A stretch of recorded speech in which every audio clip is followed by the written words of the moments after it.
Hi.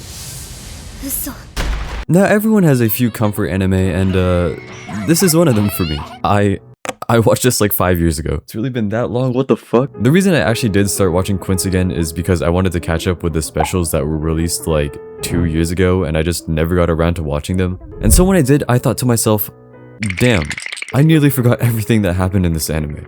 I got reinvested into the whole thing and started searching up bullshit like, who is this? Genuinely, who is this? So while browsing clips and stuff, I'm like, why don't I just rewatch the whole series at this point? So I did.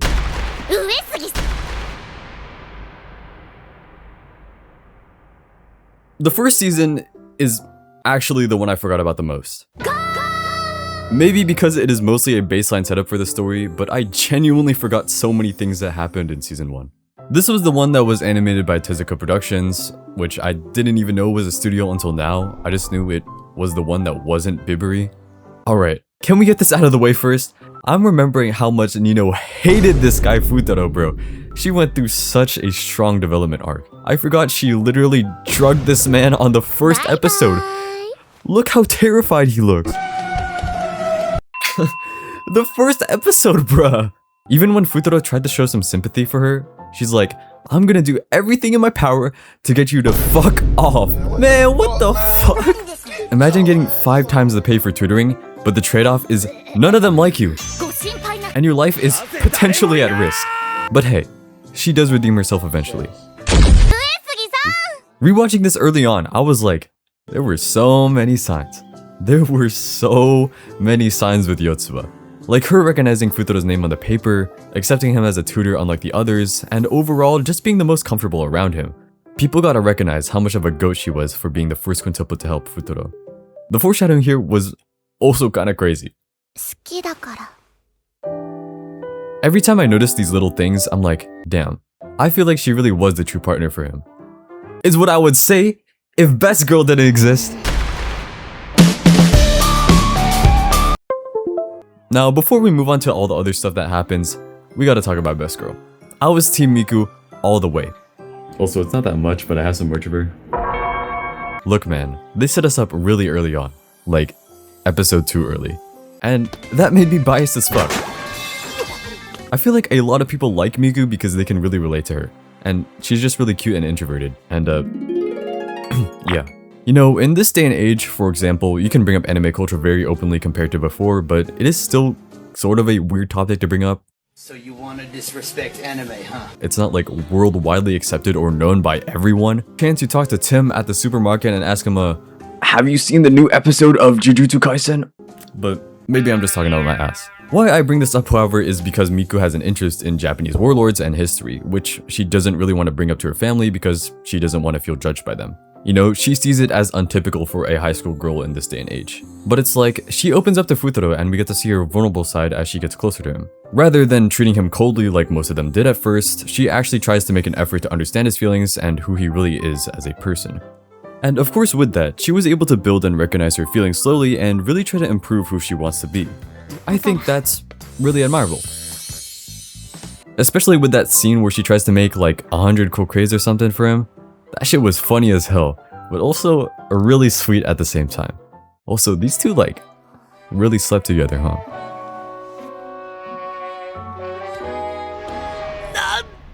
You know, I legit forgot all the arcs in this season as well, lowkey. I do not remember the firework festival arc at all. I know it was mostly focused on Ichika, but I genuinely did not remember who the hell this dude was. Hello? I didn't even remember the fact that she had an audition and everything, and this is where her sisters learned that she was an actress. Yeah, it was chaotic as hell. It's like when you're at a place with your friends and all of you get separated because no one has any sense of coordination and planning. This is literally how this arc felt. And then there's the midterm arc, where a ton of bullshit happens. But you know, Nino comes in with the save. It's not the most interesting thing in the world, but it was unexpected. And then there's the camping trip arc. No, for real though. Like, this is genuinely the arc I forgot happened at all. I forgot about that Kintaro disguise shit until now. Genuinely. How did that work on Nino? Another thing I also forgot is the time that Ichika got locked up in a shed with Futaro. Like, I know it was important to her development and all, but that was honestly the most stupid fumble in history being in that situation, bro. Ichika would have been hopeless without this man. My guy Futaro also got hella cooked from a sickness. And the funniest part is like, how did all of you have the same idea to hold his hand? You know, how did all of you make it into that room without each of you noticing each other? Also, one thing that was pointed out to me in the final episode of season 1 was that when they're all lined up holding each of Futaro's fingers, after that little tease of him getting married, the one holding his ring finger is none other than Yotsuba. Now, I don't know if this was intentional or not, but looking back, it was very good visual symbolism to what eventually would come to be. You probably noticed I haven't talked about one quintuplet in particular, Itsuki, and that's because barely anything happened with her this whole season besides like the last 2 episodes. I really think she deserves the ending she got, but most of her development doesn't happen until season 2.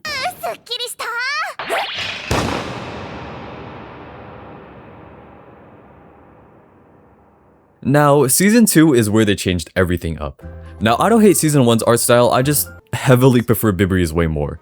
I can't help but go, So cute! every time I see Miku in this art style. I guess all of them actually, they're all very cute. And it's not just the art style, honestly, a lot of shit happens. Also, they changed Futaro's eye color, which on my first watch years ago, I didn't even think I recognized until like the movie. Why was his eye color blue anyways? I remember way more from season 2 than I did from season 1. I loved the start of the season as well. I don't really know how to explain it. It's just so amazing to me how seamlessly they transitioned into season 2 while focusing on more conflict-oriented drama and romance competition rather than, I guess, Futaro literally working his ass off to earn their trust. It was such a refreshing contrast to me, and it felt like we were actually getting somewhere. Episode 1 does it so well, bro.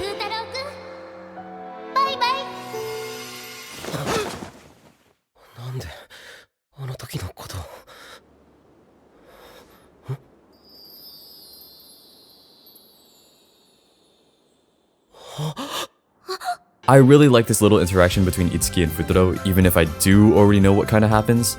It does very, very well at letting the viewers question who the girl in the photo is. It sort of sets up what we would be focusing on in this season as well. We get a lot of cute moments. Miku pout. And this.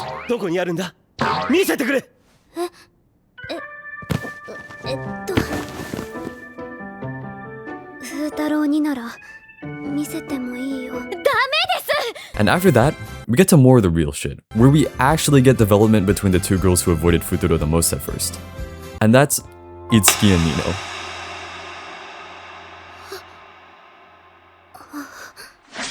Oh, shit! I am so glad that Itsuki realized how hard this dude was trying for them.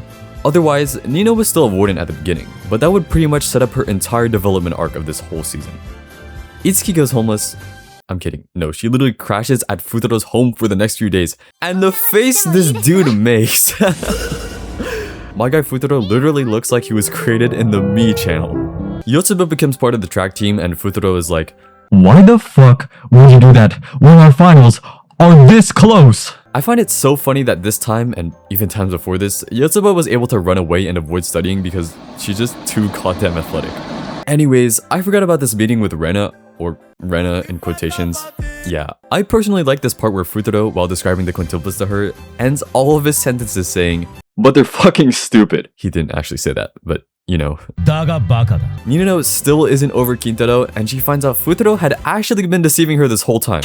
Also, girl, how did you make so many fucking cream puffs? Now, I don't know the time frame in between when Futaro disguised himself as Quintaro, but there is no way Nino believed my guy was just conveniently in the area. So, she drugs him again. Like, damn, Nino, you a freak for real. What the hell, boy?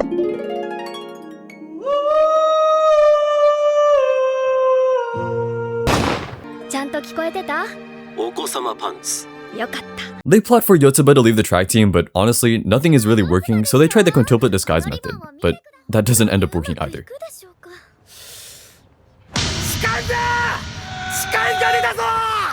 They still want Nino to make up with Itsuki, so Miku pulls up and just waltzes into Nino's hotel room.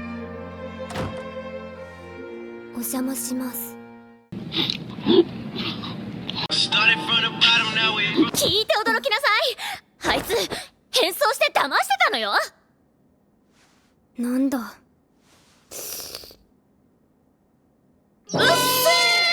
Miku doesn't give a fuck, bruh. The conversation between Nino and Miku is really sweet actually. I also love the analogy where they bicker about which leaves green tea and black tea uses, but the only difference between them is the amount of fermentation each requires. Which leads back to the core topic of their conversation about how each of the quintuplets were all once identical, but eventually, they branch off to become their own individual people. So I thought that was pretty awesome. ちなみにニノがいないからうちの食事はもうめちゃくちゃ栄養バランスボロボロ。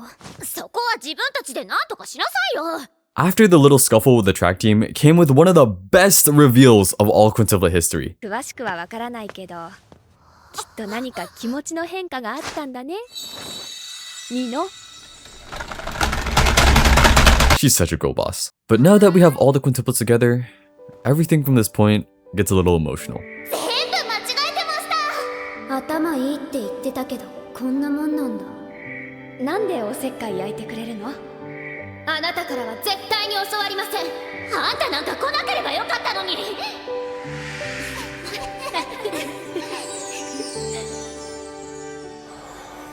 But I gotta say, this is definitely one of my favorite arcs of the series without a doubt. Like this scene really got me tearing up, bruh. And then comes the day of their finals. Why do they all walk in? Like that one scene from Monsters Inc. But they failed. So yeah, Futuro goes missing, and that's where the Quintessential Quintuplets ends. Thanks for watching. Make sure to like, subscribe, and hit the bell to get notified for future— I'm kidding. Their dad's driver, I still don't know this guy's role at all actually, shows up as their temporary tutor, and it's like, wow, bro was bribed by his own sentimental feelings. But I don't blame him at all. Honestly, it made me a little emotional too. Merry Christmas! ケーキはいかがですか? But yeah, my guy Futuro gets caught working at a pastry shop and the Quint surprise him. わあ、この人が新しい家庭教師です。 Man, who is this? Now, I don't mean to ruin the emotional moment here, but why did he jump after the apartment keys? Like, it's not even yours. Being for real though, I love this moment so much. It's gotta be one of the best from the series. All of you really jumped into the water to save this man. If that's not heartwarming, then what is? You know guys, this really was our quintessential quintuplets. And that was the end of the 7 Goodbyes arc. Low-key, so fire. The episode after, we learn what Futuro says on the phone call to their dad, and he was kind of real for that. I just want to mention, at the start of this episode, we see all of them in kimonos, and this is 100% with my bias removed. I think Yosuba's was the prettiest. The black with the yellow contrast is so beautiful. We also have this really silly segment. I'm like, how do you just have this? I just want to say that despite how iconic their high-rise apartment is, I love this part of the series where they stay in this cheaper apartment building. It might just be me, but I preferred it much more. 何があるのでしょう。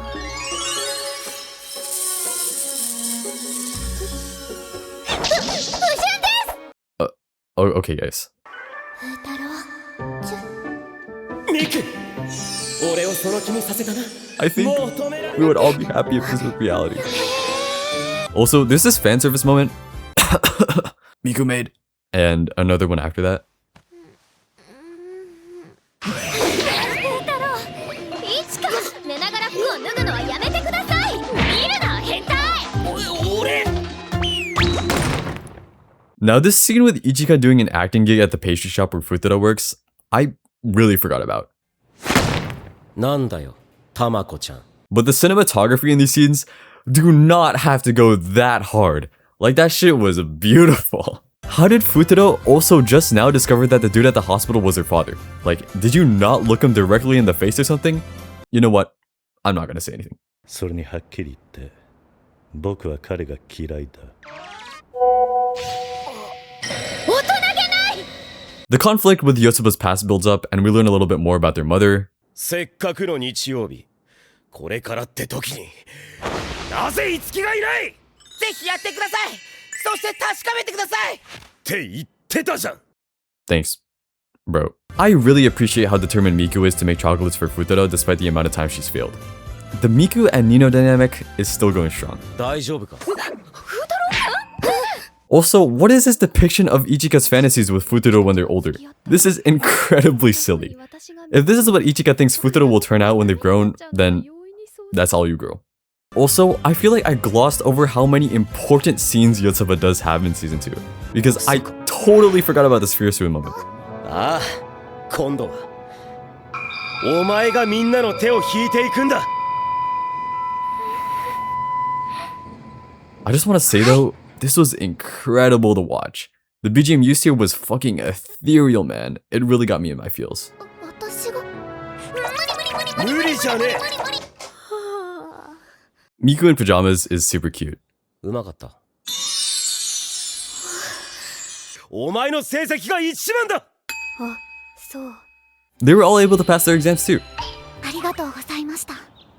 私、初めて報われた気がします。 Which then leads into one of the most stunning sequences in the episode after, where my dude Futuro pulls up on Nino with a motorcycle. 何？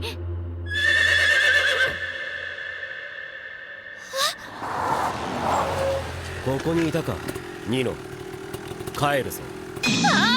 This man actually has crazy aura now that I think about it. Nino really stood her ground and solidified her maturity in this episode, and this is also where I started to respect her a lot as a character.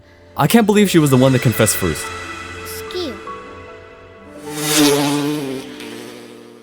Even I forgot about that. If we don't count Yotsuba's 好きだから。 confession, in quotations, then that was the first one. This scene did not have to be that fucking beautiful though. Goddamn. Also, I like that Futuro didn't even hear her the first time she confessed. Nino was stressing over nothing. 何のこと？心当たりがないんだが。あんたを好きって言ったのよ。太郎。よう、偶然だな。 Anyways, right after this night, we have this segment with Miku grocery shopping after coincidentally running into Futuro. 好きな人とかいる？恋バナしようぜ、恋バナ。急にどうしたの、太郎。 And they do some raffle for a hot spring, which somehow from God's blessing, he wins.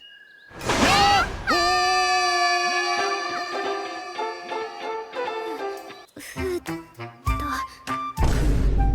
うくん、上杉くん。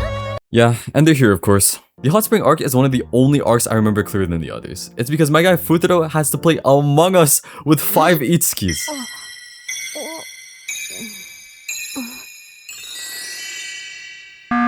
There are some really good moments though, like how do you get bodied so hard by OG-chan, bro?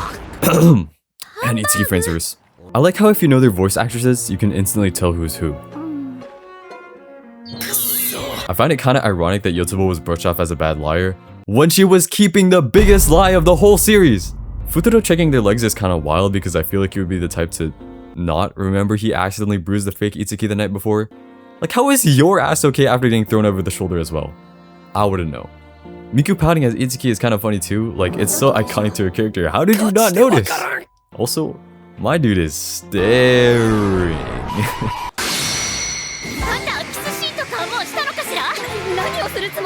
Yo, that's all I'm gonna say. Yotsuba is also so sweet for this too. Even though Ichika and Yotsuba's conversation would kind of backfire towards Ichika's actions later on, this scene is really, really wonderful. Everyone should have a sister like Yotsuba. Anyways, let's move on to, without a doubt, my favorite scene of season 2. だが、それはミクも同じ。いつきちゃんね。かかったな。いつきをちゃん付けで呼ぶのはイチカのみ。つまり、お前がイチカってことだ。偽いつき、お前の正体は？それはもはや愛とも言える。ミクか。なぜか自分でもわからんが、気のせいかもしれんが、一瞬お前がミクに見えたんだ。当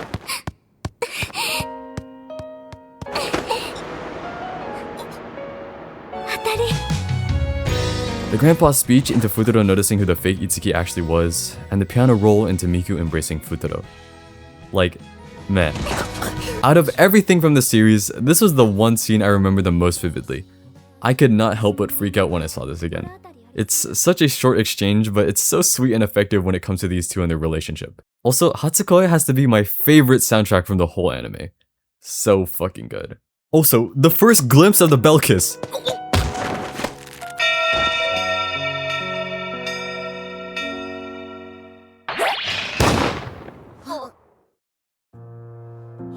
Okay, and now we move on to the Sisters War arc, where I feel like a lot of people started to dislike Ichika. Now, I don't dislike Ichika personally, but I've seen a general consensus that people started to feel more disdain for her because of her manipulative actions during this arc. Especially with Miku. Like, how can you make my girl cry like that? わかります。友達としてですよ。 But this is also the arc where they become third years. The moments here are really sweet. The Nino and Miku rivalry is still going strong. I feel like even though they do bicker a lot, their dynamic is very cute since both of them show a lot of care towards each other. どいてくれ。何？上杉君も中野さんたちのこと気になる？トイレだ。邪魔だからどいてくれ。 Futuro being the same as usual. あっそう。 Nino's development is shining here. I love this part where Nino teases him. I have a feeling Team Nino really adores this scene. 上杉君。耳まで真っ赤だよ。いや、これは。ふうくん。 Random comment as well. If they have multiple pairs of headphones, why did Itsuki need to borrow Miku's in season 1? You know, I'm not gonna question it. Let's skip class together. No way. Ichika, I can't believe you, bro. Man, what was the start of this episode? なんだよ。上杉君、大変そうだね。 I genuinely forgot who this blonde guy was at first, but he was a freak for pissing at the stall right next to Futuro. Futuro really didn't care about anyone that was below him in terms of exam scores. 学年トップを目指していた僕の前に君。お前誰だよ。 Oh, Miku of the table, what is your wisdom? そして上杉君は全国3位とは見事というほかないよ。上杉君。 Futuro was ranked 3rd nationally while tutoring? That's why he's the GOAT! それがいいんです。デートですよ。デート。 The Futuro and Yotsuba date was also like... 俺からの。 That really got me in my feelings.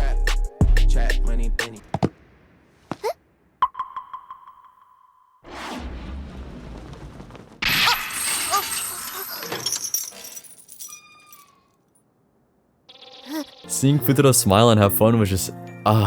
the swing scene is just so breathtaking. そして。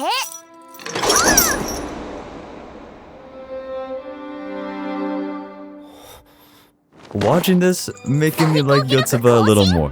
うい、あんたなんかが私とデートできることを感謝しなさい。俺、もうクラスの男子と班を組んだぞ。すまん。 Anyways, we now move on to the Kyoto arc. 私物持ちがいい方なので。まだお子様パンツか。なぜそれを。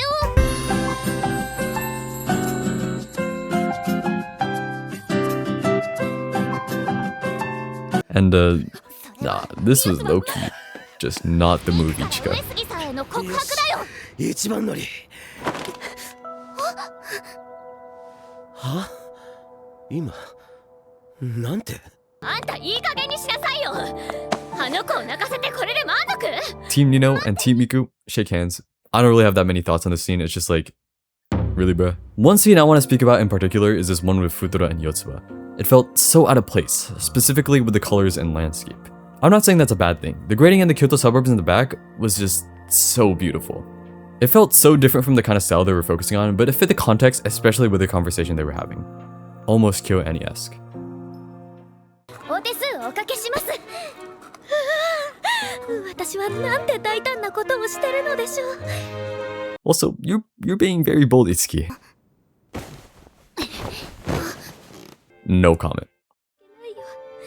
公平に戦うことが。 I want to headpat Miku so badly though. How could you hurt her like this? 上杉君に打ち明けるべきです。6年前、彼と出会ったのはあなただったと。 Also, wait, Yotsuba being the girl years ago was revealed in this episode? I forgot about that completely. 私が可愛いのはあっさり認めたくせに、何それ、冷静に考えなさいよ。5つ子よ。あんたも可愛いに決まってんじゃん。ちょっと待って、これ切りすぎじゃない？切れって言ったのニノじゃん。そうだけど、こんなの初めてだし。大丈夫、可愛いって。I appreciate Nino for saying this as well. Team Miku and Team Nino is just getting stronger. They really snapped with the cinematography here though. I gotta talk about this one. めんどくせえ。お前に付き合うのはここまでだ、ミク。いや、一か。My guy Futaro was so cold here too. I don't even know what to say, bro. He got her ass good. 嘘なんだな。すまん。今のお前を信じられない。That look too? Damn. Why did that sound like a bullet? Also, this is the Miku date episode. She's so pretty. お友達はそれが来ねえんだよ。お似合いじゃない。Nina spitting straight facts. That's what I'm saying.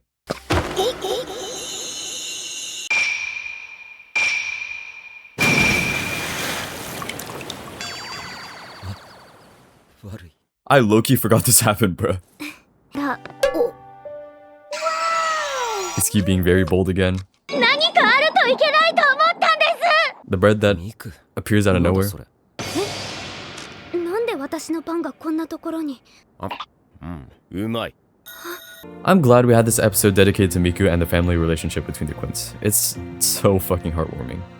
This really was the perfect ending to season 2. 全部嘘だよ。 Wait, oh my god! This season really brought back the love and nostalgia I had for this series. Thank you, season 2. 彼女特別に感じたのはあの瞬間から。The movie. So, me in the future here, I had to redo literally everything during this segment because almost all of it got copyrighted. Bad on my end, I know. I'm sorry if the footage looks terrible, low quality, or muffled, or has a bunch of edits spammed on top. That's just how it's gotta be so I can talk about it. Otherwise, this video probably wouldn't be up right now. Alright, on with it. Let's talk about my baseline opinion first. This should have been Season 3. The movie was way too stripped down to feel whole. Admittedly, I finished the manga back in 2021, so I don't completely remember everything, but it feels like so much more could have been done with this adaptation. This arc could have definitely been spread out way longer, and we would have had such better pacing in addition to a lot of things. I guess the specials made up for some of it, but just having a few short scenes dedicated to the mostly cut out parts did not really make it for me. Somehow, watching this again, it felt a little less grandiose compared to when I finished it back when it released. But I'm not one to criticize things too heavily. This was still a very good film despite some of its shortcomings. Let's talk about the actual movie though, because I enjoyed it in my own right. The first few minutes were literally enough to make me tear up a little. The little Quints are so adorable. This movie delves into both the past and the futures of our main cast.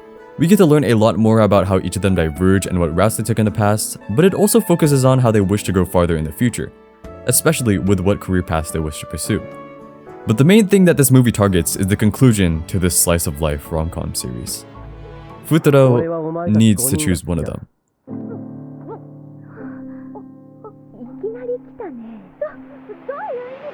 And this is the school festival arc. Probably the most confusing thing at first if you haven't read the manga. But yeah, this whole thing was a little chaotic. Their class started arguing over what food they should use to represent their class, but the boys and girls ended up splitting, so they have separate stalls instead. Girls for pancakes, and boys for takoyaki. I love the flashback scenes that they include in this movie, by the way, since we see the Quints more in their earlier teen years. It really shows how their appearances have changed over time as well. I really like this short scene of Nino making pancakes when she was younger. She looks way different. But let's move on to my second most favorite, best girl Miku scene. The Miku aquarium date really goes to show how much brighter she became after meeting Futaro. I mean, even if she was the most accepting early on, she had this air of coldness to her at the beginning. She got to find something she came to love, and despite how much it hurt Futaro in that moment since she wouldn't be going to university, The thing I love about him the most is that he was able to accept her for who she is. 言われてみるとあれニノっぽいじゃああいつがミクか風太郎 The quintuplet penguin metaphor is also pretty obvious, but seeing the penguin jumping as Miku tells Futaro that she would be studying cooking is so good. It's like Miku taking a leap of faith, showing how much she's changed. It's very representative of how hard work can pay off. She was a quiet, insecure girl, but then she turned into someone that's dedicated and hardworking. And I don't think the scene is only limited and symbolic of Miku's character. But what I'm talking about is legit spelled out to us in the next scene otherwise. We then cut to a scene with Futaro and Itsuki where she lists out all the aspirations that all the sisters wish to fulfill.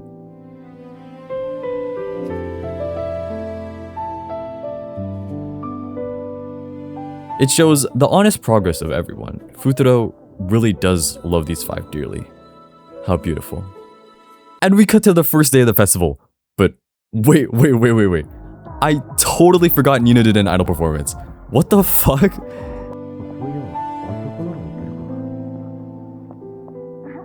たいた風太郎大きくなったね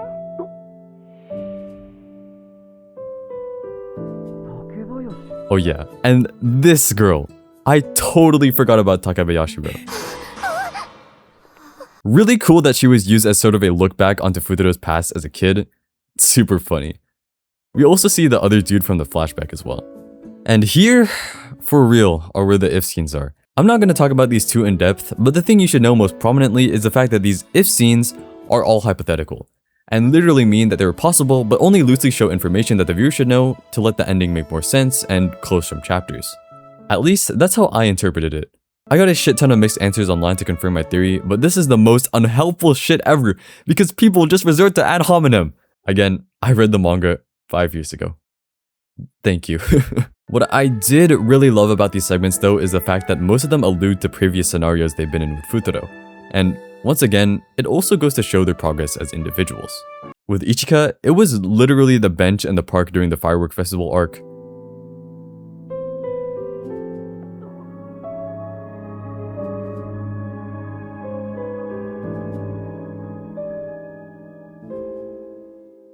With Nino, Futaro rides a motorbike to the hospital and also alluding back to that scene of her in season 2.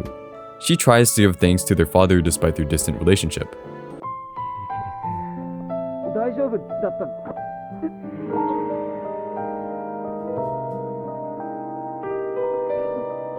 やっぱ恋は攻めてこそ Nah, this was the most, like, bold kiss scene ever, bro. Holy shit.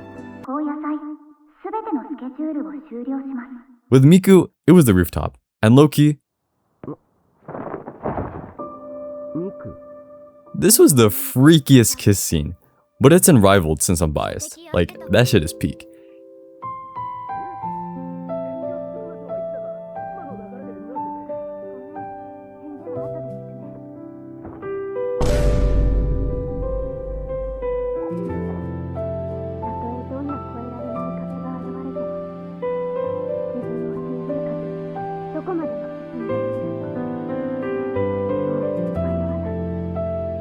It also shows how assertive she's become as well.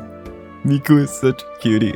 I'm so proud of her. 高校学園祭高野祭すべてのスケジュールを終了します With Yotsuba, it's a bit different since it focuses more on her character as well as her past. This one was so heartbreaking in the context that you already know what happens, but I won't speak about that until the end. 覚えていてくれてありがとうこれで最後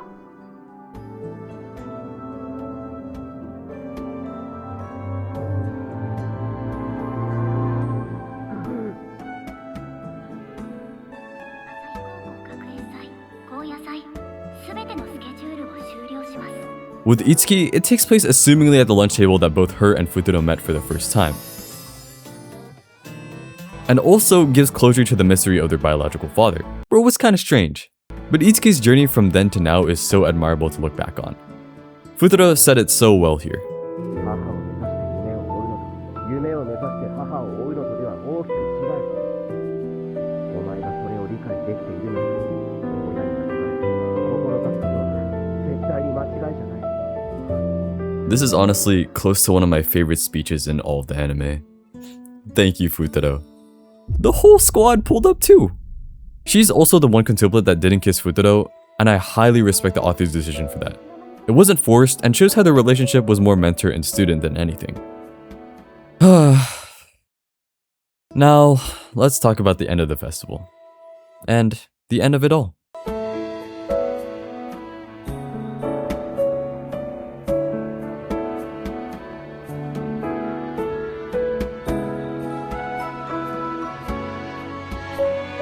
They all go to their own rooms. Like, this is some visual novel route where you have to choose a heroine or something.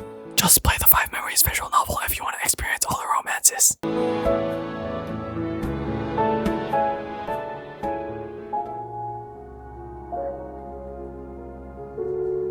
It's Clover.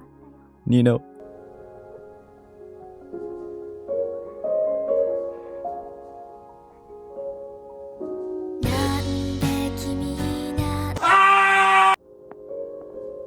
Yo.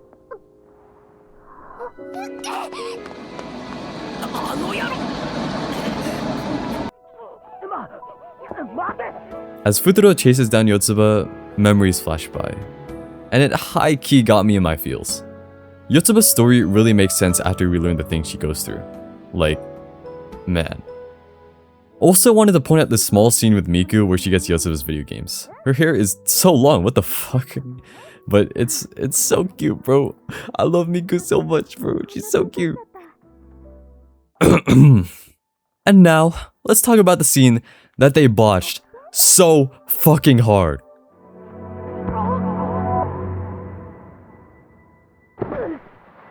I said I read the manga 5 years ago, but this scene is etched into my mind, man. 好きです。私、上杉さんには嘘をつけません。 You couldn't have used this angle shot, could you? You could have done a wide angle too, but you didn't! Everything in the scene was just too close up. Fuck. Okay, I'm done ranting. それが分かってて昨日を迎えたはずでしょ。 After this, we have more sisterly drama. Because, as we know, Yotsuba delays her feelings. 四つ葉、私四つ葉。 The scenes with both Miku and Yotsuba are incredibly beautiful too. Man, why couldn't we have something like this for undoubtedly the most important scene of the whole series? 歌い続けるとは思わなかった。四つ葉は一つ誤解。 And finally, with the scene of Miku letting go at the crack of dawn, made me so speechless. 風太郎に出会えたから。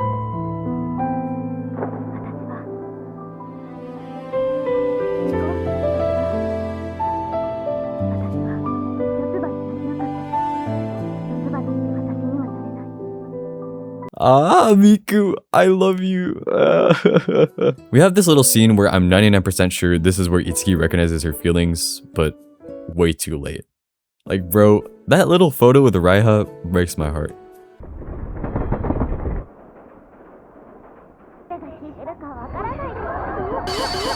これ逆じゃない。ですかね。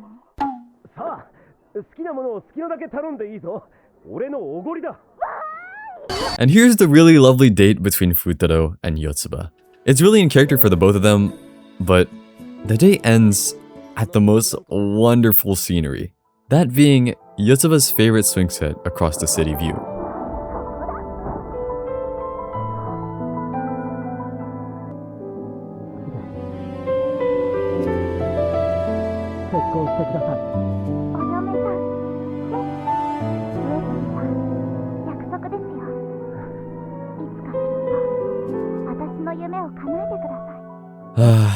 And here, right here, is where life passes by.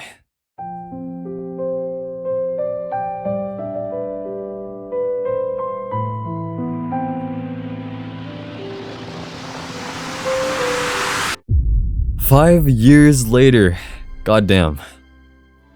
All of them look so beautiful. I just want to say that these two owning a cafe together to continue the dreams of Futaro's mother is so lovely. And one thing I wanted to point out was a slight bit of lore I missed for the first time I watched this series. And it's that Ichika wears one of their mother's earrings literally all the time. I can't believe I didn't notice that. It's like her signature accessory. Like, Itsuki has the star hair clips, Yotsuba has the ribbon, Miku has the headphones, Nino has the bows, and Ichika, well, you already know. I guess it's really fitting since she is the eldest, so she wants to carry memorabilia of their mother around with her at all times. We then transition into the final quintuplet game. バカかてか四つ葉以外の4人こんなお遊びでウェディングドレス着てんじゃねえ And their wedding, which genuinely made me so emotional and surprisingly made me cry again. I forgot about it since it was so long ago, but Futaro being able to face them like this while Yotsuba gives their speeches about them is... I'm gonna drown in tears, man. You guys are way too precious. I love the added touch as they all let their hair down to reveal who they are as well.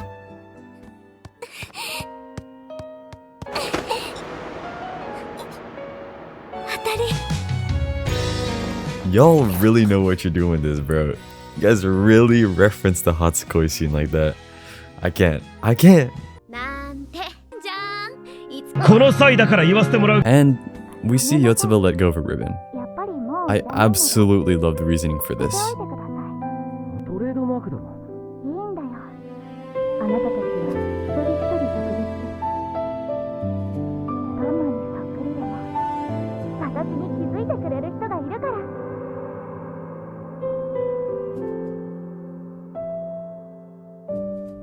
Well, these quintuplets really were quintessential to me.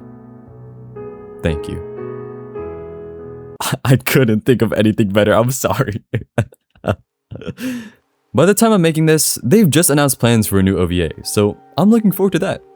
I'm not going to cover the specials since they were sprinkled throughout the video in some sort of ways, but bruh.